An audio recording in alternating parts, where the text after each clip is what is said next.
final United Nations victory has been won. The war is over. Peace is here. A crowd of 2 million review the greatest parade of victorious arms ever witnessed.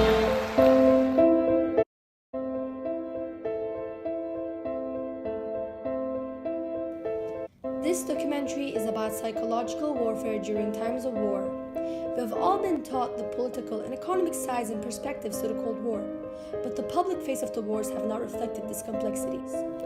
Since the beginning of the Cold War, there have been many indirect wars between the United States of America and Soviet Union, because both of these governments have supported opposite ideologies and therefore aided different political parties by making military or financial aids during the war, such as the Vietnam. In America, there have been justified military operations by withholding crucial information about the actual reasons and potential costs of military actions.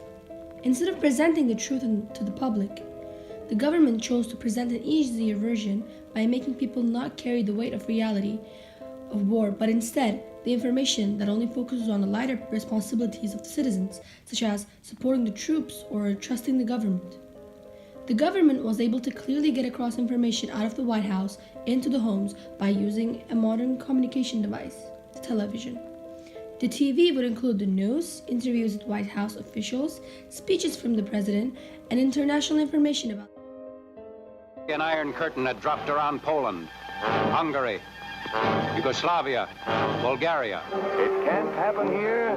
Well, this is what it looks like if it should.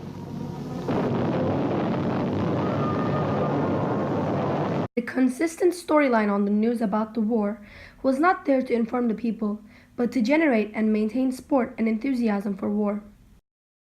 Here's footage of our leaders telling us lies to justify their military actions.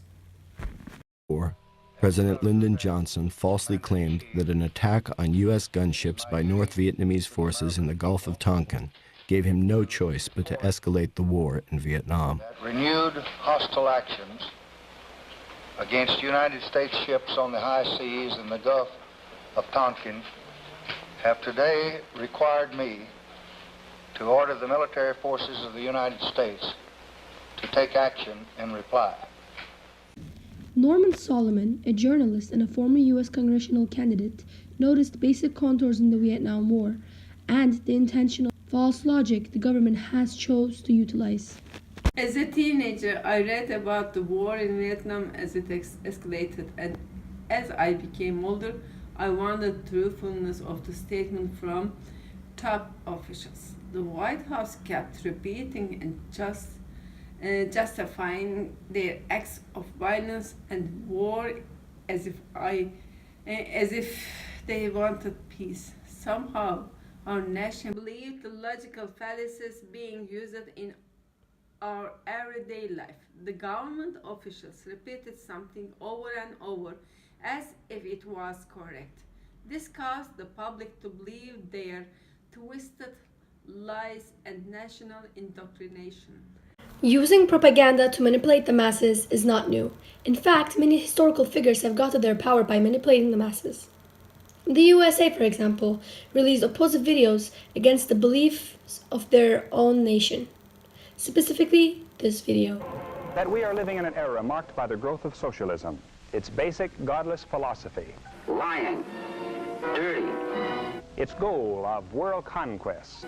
shrewd, godless, Its insidious tactics. murderous, determined. And its cunning strategy. It's an international criminal conspiracy. From the perspective of the USSR, however, the Soviet nightly news program Vremya, for instance, turned the reality into an exaggerated version of the truth. For example, the program host reported the most ordinary news in the capitalist West as if they were scandals of the humanity. This program in general was telling different versions of the truth, as well as leaving certain information out, so we do not have enough images to gain perspective, which makes the public open to manipulation. Here are some clips from an interview with the USSR president of the State Committee on Radio and Television, Sergei Lapin. نه یکدن وشان خانه اوجمین خستیه بهتر ve halavan kışandiye.